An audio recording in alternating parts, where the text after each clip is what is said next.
Welcome to Review Parks. Search for reviewparks.com for site.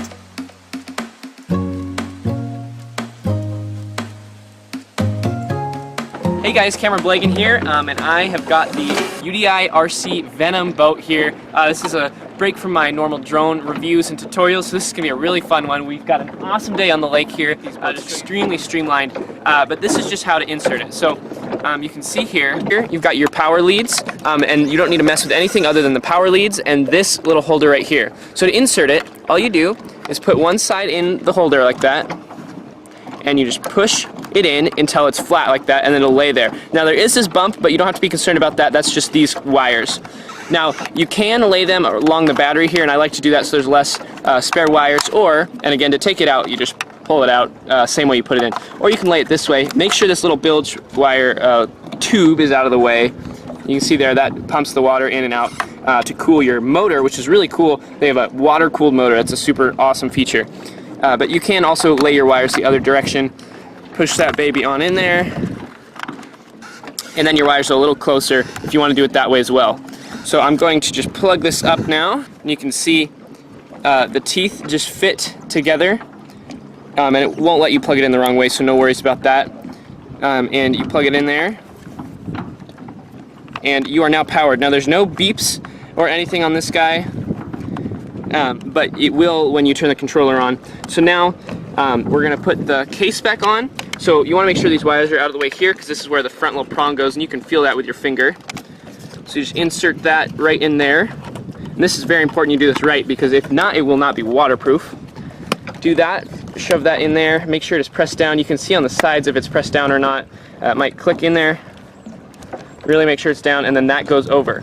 Now this should not wiggle at all or move up and down at all. You're going to want to make sure it's really nice and firm in there. No air getting in and out of there. And if you are worried, you can test this in the sink or something first, just with a little water, and make sure you're doing it correctly. That's a good way to do it before you submerge it. I've done that before, so I'm going to go ahead and just do it in the lake.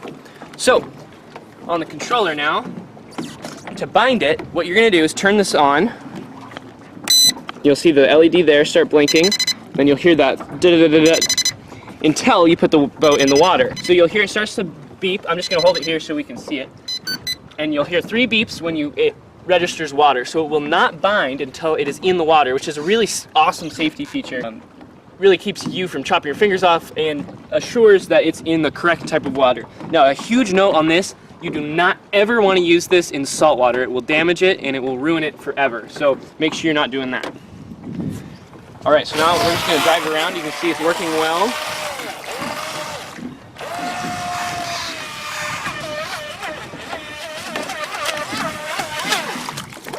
So, let's get some basic operations here. Okay, so you see you have the trigger here. So you see if you pull forward, you'll move forward. See, move it back, you'll move back. And as with normal boats, reverse is a little slower, just because it's not made for aerodynamics that way.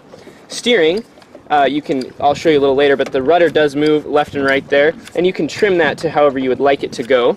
But just forward is right, backwards is left. You can see there. Forward on here, the boat moves forward and to the right. When I do backwards on the wheel here, moves forward and to the left. And if you notice it's steering one way more than the other, you can use the steering trim to adjust that a little bit. And as well as when you're going straight, if you notice it goes a certain direction, you can use steering trim left or right. And also if it's sitting there and the motor's spinning, you can use the throttle trim high or low.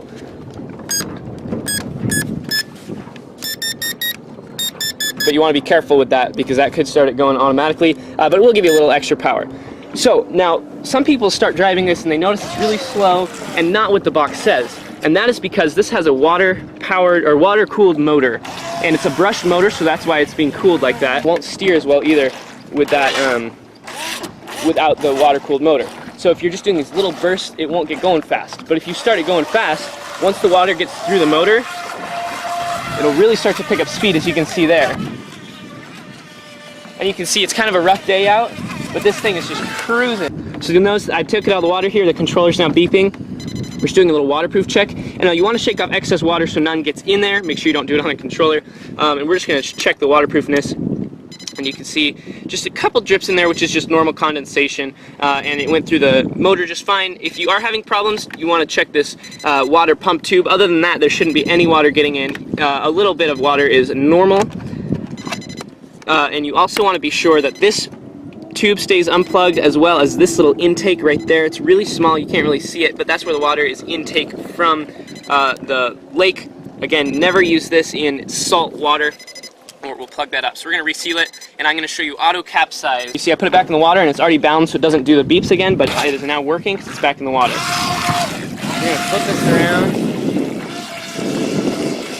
Alright, so this is a great example. So it's flipped over, so now to decapsize it, because it does have that feature, which is an awesome feature, so you don't have to swim out every time your boat flips over, you can just wiggle this forward backwards a few times, the throttle, and you see there, it turned right. And you'll notice sometimes if you hit a wave, it does start going under. Make sure if you do that, you just let off on the throttle so you don't get stuck underwater.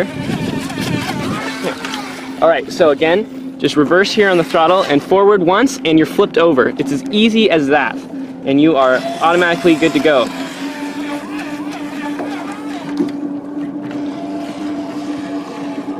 You see this thing really gets cruising.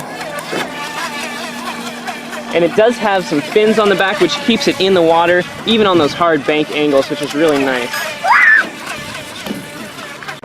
So these are little feet, and it keeps it in the water, even on a hard angle. When it's on this edge, it's got 2 points of contact to keep it in the water, which is really great. The really powerful propeller, and I'm almost nervous putting my fingers there because of how powerful this thing is. But again, it is safe when out of the water. And this is the rudder, and it will move left and right when you are steering it with the controller, and it has to be in the water for that. Other than that, that is all there is to it, to driving this boat. If you have any questions, as usual, feel free to comment them or contact our support. Thanks for watching. I'll see you again in another video.